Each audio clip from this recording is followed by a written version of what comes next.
Good morning class. Good morning ma'am. Okay morning okay. अगर आप लोग अपना वीडियो ऑन रखोगे तो और ज्यादा अच्छे से पढ़ पाओगे, ठीक है ना। ओके। सूरदास के पद, हम सभी को पता है कि सूरदास जी के विषय में कहा जाता है कि वो जन्मांध थे, ठीक है। लेकिन वात्सल्य का कोना कोना जिस तरह से वो झांक कर आए, या कहिए कि जिस प्रकार से उन्होंने कृष्ण जी की बाल लीलाओं का वर्णन किया, उतना किसी आंख वाले व्यक्ति ने भी नहीं किया। तो इस पे प्रश्न चिन्ह उठता है कि क्या वो जन्मांध थे या बाद में उनकी आंखें चली गई। इस पर अभी प्रश्न बहुत सारे बनते हैं, है ना। यानी कुल मिलाकर के हम इस नतीजे पर नहीं पहुंच पाए हैं कि वो जन्म से ही अंधे थे या बाद में किसी कारणवश वो अंधे हुए, ठीक है। क्योंकि उन्होंने बहुत ही बारीकी से कृष्ण की लीलाओं का वर्णन किया है, ठीक। प्रस्तुत जो पद है आपके कोर्स में, दो पद हैं सूरदास के, जिसमें आप कृष्ण की बाल लीलाओं के विषय में पढ़ेंगे। जिसमें एक जो है वो एक पद में वो क्या करते हैं, अपनी माता से जिद करते हैं। किस चीज के लिए, मतलब शिकायत करते हैं, जिद नहीं शिकायतें करते हैं कि तुम हर बार मुझे ये कह करके दूध पिलाती हो कि मेरी चोटी बड़ी हो जाएगी, है ना। लेकिन इतने साल हो गए, इतने दिन हो गए, मैं लगातार दूध पी रहा हूं, लेकिन ये अभी भी कैसी है, मेरी चोटी अभी भी छोटी की छोटी है ना। तुमने कहा था कि ये बलदाऊ के जैसे, यानी कि बलराम भैया जैसी ही उनकी चोटी जिस तरह से लंबी है, मोटी है ना, वैसे मेरी भी चोटी हो जाएगी। लेकिन अब तक ऐसी नहीं हुई, ठीक है। चलिए इसको रीड करना शुरू करते हैं। कौन करेगा रीड इसको, पहले पद को? पीयूष शुक्ला। ओके बेटा, रीड करो।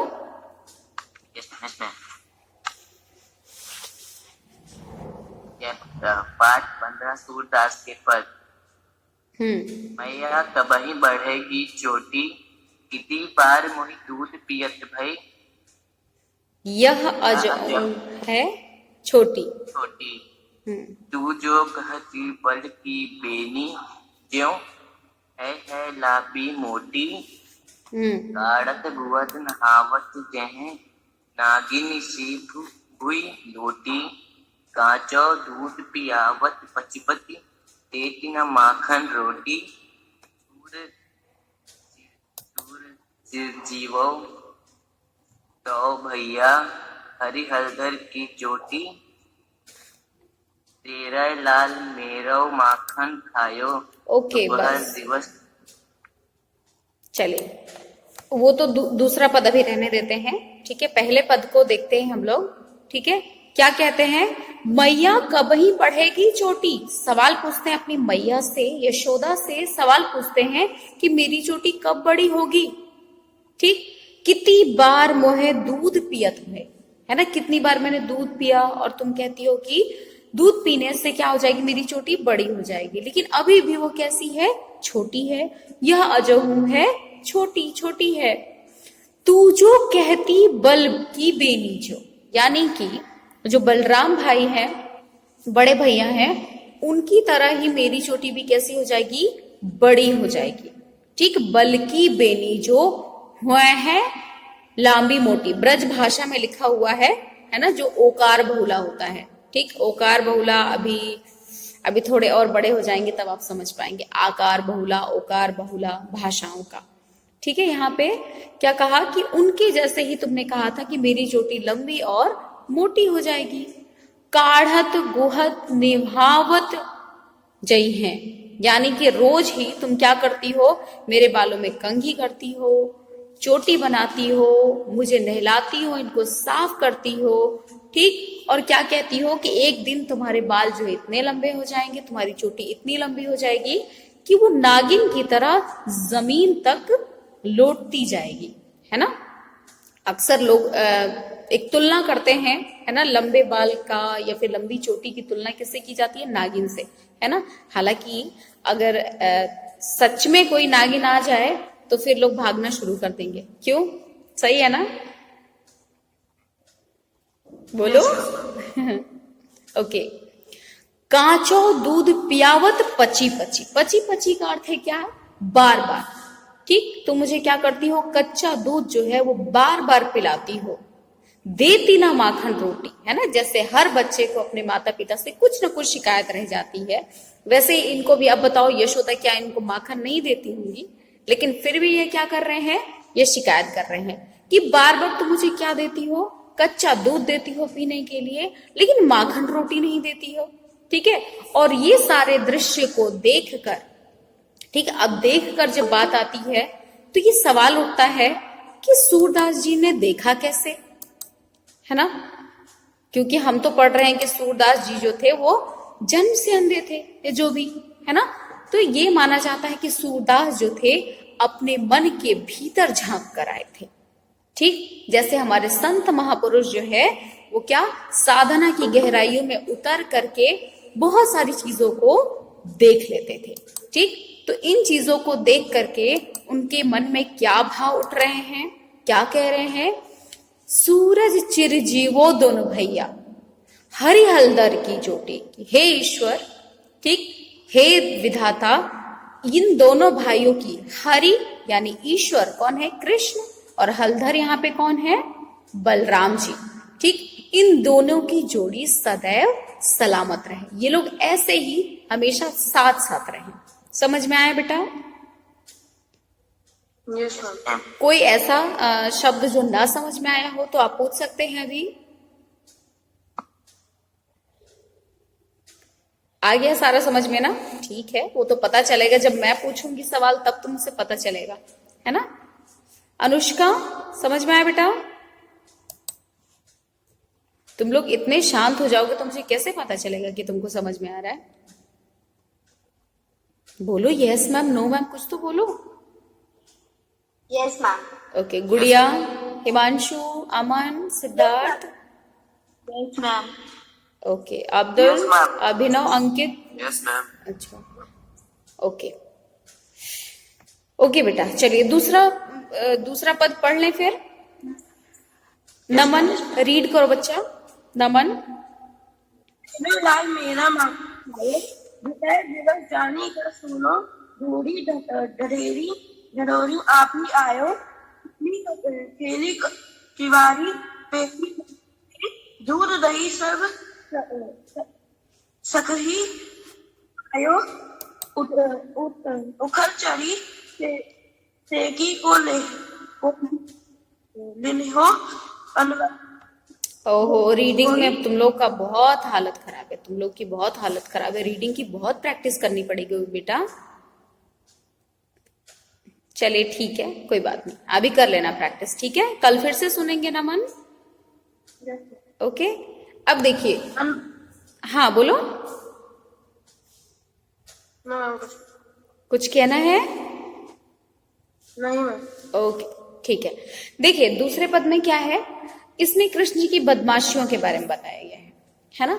कि हम सबको पता है कि हमारे कृष्ण भगवान, हमारे कान्हा कितने शरीफ थे, है ना। रोज क्या करते थे, किसी ना किसी की गोपी के घर में घुस करके उसके यहाँ का माखन चुरा करके खा लेते थे, है ना।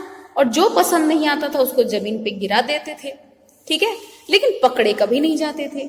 और जितनी बार गोपियां ये शिकायत लेकर के यशोदा के पास जाती थी, तो हम सभी को पता है हमारे समाज में लोग पुत्र मोह में बहुत ज्यादा रहते हैं, है ना। यानी पुत्र की गलतियों को, पुत्र नहीं संतान की गलतियों को कहिए, कि जल्दी से कोई एक्सेप्ट करने के लिए तैयार नहीं होता है, उसको मानने के लिए तैयार नहीं होता है। उसी प्रकार से माँ यशोदा भी अपने लला, अपने कृष्ण की किसी भी शिकायत को मानने के लिए तैयार नहीं थी, ठीक है। चाहे जो हो जाए, जितनी भी गोपियां कुछ भी बोलती रहे, लेकिन माता को क्या लगता था कि ये सब के सब जो है वो झूठ बोल रही है, और कहीं ना कहीं इनको मेरे पुत्र से जलन है, इसलिए ऐसा बोलती है, ठीक है। इसी बात से एक बार गोपियां जो है एक प्लान बनाती हैं, ठीक, एक योजना बनाती हैं कि अब क्या करना होगा, हमको कृष्ण को रंगे हाथ पकड़ना पड़ेगा। जब हम कृष्ण को रंगे हाथ पकड़ेंगे तभी जाकर के यशोदा हमारी बात को मान पाएंगे, ठीक है, तभी वो मानेंगे, ठीक। तब क्या हुआ, एक दिन क्या हुआ, वो सारी की सारी पहुंच गई, ठीक, और उन्होंने कृष्ण को अपनी योजना के अनुसार पकड़ लिया, ठीक, और लेकर के कहां पहुंचे, किसके पास पहुंचे, यशोदा के पास, माँ यशोदा के पास गए और क्या कहा, तेरे लाल मेरे माखन खायो। ठीक, कि तुम्हारे लला ने, तुम्हारे पुत्र ने क्या किया है, मेरा माखन खाया है। ठीक, आगे बताती हैं, दोपहर दिवस, कृष्ण को पता था कि दोपहर के समय सारी गोपियां जो है वो किसी ना किसी कार्य से बाहर गई होती है, तो यही एक समय है कि घर जो है वो सूना पड़ा रहता है। ठीक, दोपहर दिवस से जानी घर सुनो। ठीक, घर को सूना अकेला जानकर ढूंढी ढडोरी आप ही आओ। अब देखो, चोरी करने के लिए बड़ी प्लानिंग करनी पड़ती है ना। तो कृष्ण भी अपने कई खबरियों को इधर उधर भेज के रखते थे कि जाओ और पता करो कि आज कौन सी गोपी का घर खाली है ना। और जैसे ही पता चल जाता था कि फला गोपी का घर खाली है ना, तो उसके बाद तो क्या होता था, फिर घर में सेंध लग जाती थी, है ना। कान्हा पहुंच जाते थे अपनी मंडली को लेकर के, अपनी टोली को लेकर के। ठीक, तो क्या कहा, दोपहर दिवस से जानी घर सोनो, ढूंढी ढंडोरी आप ही आयो। खुद ही चला आता है, अपने दोस्तों के साथ वहां पे पहुंच जाता है।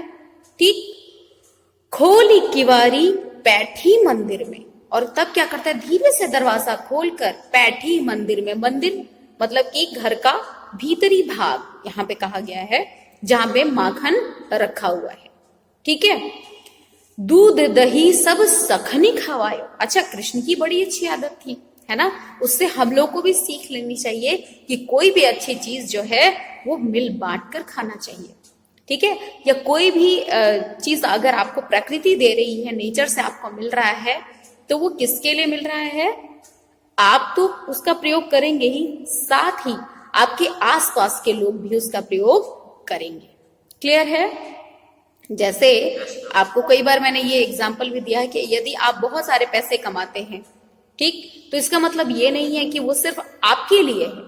हाँ, ईश्वर ने आपको माध्यम बनाया है, किसके लिए, आपके आसपास बहुत सारे लोग हैं जिनको वाकई इसकी जरूरत है ना, और आप माध्यम बनेंगे उनकी मदद करने का, है ना। करते हैं कि नहीं आप लोग मदद? करते हैं ना।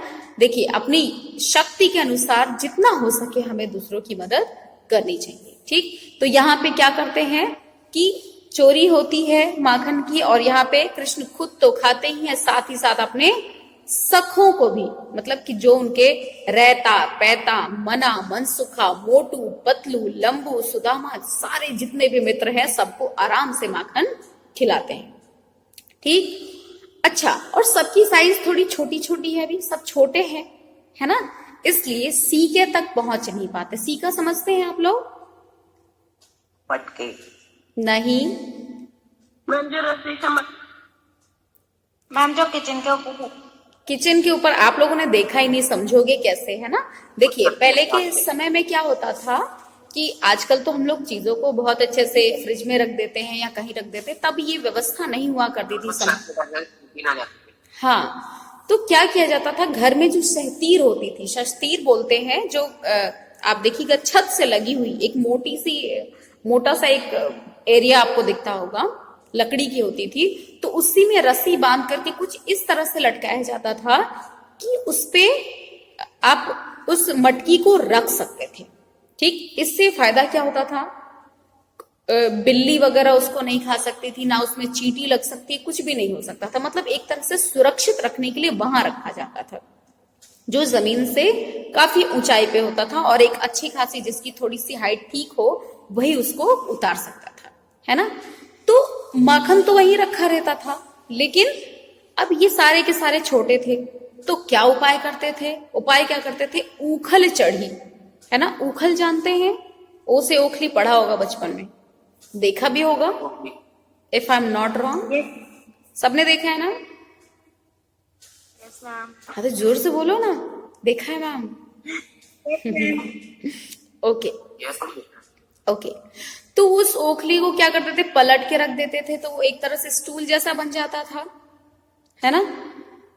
और स्टूल पे पहुंच करके जो टोली का सबसे लंबा व्यक्ति होता था, दोस्त होता था, वो क्या करता था, मटकी को उतार लेता था ऊपर से। ठीक, ऊखल चढ़ी सीके को लीन्हो, उस सीके तक वो पहुंच जाता था। ठीक, अनभावत भूई ढरकायो, है ना। अब कृष्ण क्या करते थे और उनके मित्र, जो अच्छा लगता था उसको तो खा लेते थे और जो पसंद नहीं आता था उसको जमीन पे गिरा देते थे। ये गलत बात थी, है ना। दिन प्रति हानि होती गोरस की। ठीक, क्या कर रहा है इस वजह से। ठीक, अब यशोदा के सामने ये सारी दलीलें पेश की जा रही है कि इस वजह से दिन प्रति क्या हो रहा है, गोरस की हानि। गोरस यानी कि गाय से प्राप्त, ठीक, दूध, दही, मक्खन, घी, इन सब चीजों को गोरस कहा जाता है ना। इवन गाय का गोबर और मूत्र तक भी क्या है, पवित्र माना जाता है और पवित्र कार्यों में उसका प्रयोग होता है। इन सबको ही गोरस कहा जाता है ना। गाय से प्राप्त जितनी भी चीजें हैं वो सब गोरस माना जाता है। समझ में आया? समझ में आया कि नहीं? ओके, ठीक। तो क्या हो रहा है, हाँ, दिन प्रति हानि मतलब नुकसान होता है भाई। अब वो जमीन पे गिरा देते हैं तो वो नुकसान ही हुआ ना। ठीक, दिन प्रति हानि होती गोरस की, यह ठोड़ा कौने ढंग लायो, है ना, कि ये बच्चा तुम्हारा किस ढंग का है, ये कैसा बच्चा है जो इस तरह की हरकत करता रहता है। ठीक, सूर्य श्याम को हटकी न राखे, ते ही पूत अनोखे जायो। ठीक, कि मतलब, और ये सारे दृश्य देख करके जो सूरदास हैं हमारे, वो उन पे टकटकी बांधकर निहारते रहते हैं, है ना। जैसे छोटे बच्चों की बदमाशियां बहुत अच्छी लगती है ना। आप लोग की भी बदमाशियों पे बचपन में सब लोग बहुत हंसे होंगे, है ना। और वही बदमाशी यदि आज करोगे तो क्या होगा, कोई हंसेगा क्या? बिल्कुल। क्या होगा पीयूष? हम सब कहेंगे बुढ़ा हो गया, अभी भी मस्ती में बिजी है। नहीं, बुढ़ा तो नहीं, लेकिन हाँ वो सारी चीजें अभी एक्सेप्ट नहीं होंगी, है ना। अभी आपसे ये उम्मीद की जाती है कि आप बहुत ही सिंसियर हो जाएं, बहुत ही अच्छे हो जाएं। ठीक, ते ही पूत अनोख हो जायो। ठीक, क्योंकि ये जो कृष्ण का, जो यशोदा का पुत्र है, वो सच में बहुत ही अनोखा है ना। अनोखा है ना भाई, ऐसी ऐसी हरकतें करता है वो, मटकी फोड़ देता है ना, माखन चुरा के खा लेता है। सोचो नंद जी के घर में क्या माखन की कमी होती होगी क्या? नहीं ना, उसके बाद भी चोरी करके खाने में मजा आता है ना। ठीक उसी प्रकार से जैसे घर में अगर अमरूद ला के रख दिया जाए, है ना, तो खाने में कम अच्छा लगता है, लेकिन पेट से तोड़ के खाने में बोलो। हाँ, एकदम ईमानदारी से जवाब देना। ठीक है बेटा, अब ये बताइए इसमें कोई ऐसी चीज जो ना समझ में आई हो? हाँ बोलो बेटा सिद्धार्थ। हाँ मैम एक क्वेश्चन है ना मैम, जैसे एक एक करके पूछो, पहले सिद्धार्थ पूछ लो फिर पीयूष पूछो। मैम जैसे मैम गाय से प्राप्त की हुई चीजें मैम, दूध दही तो गौरस बोलते हैं ना। मैम भैंस से होती है तो उसको क्या बोलते हैं मैम? उसको एक तरह से देखिए, भैंस से प्राप्त जो चीजें हैं, ठीक है, वो एक तरह से हम उसको कह लीजिए कि उसको एक्सेप्ट हमने किया है ना। लेकिन आज भी देखिए जो थोड़ा सा भी समझदार लोग हैं वो ज्यादा वो क्या करते हैं, गाय के ही दूध का प्रयोग करते हैं। ठीक है।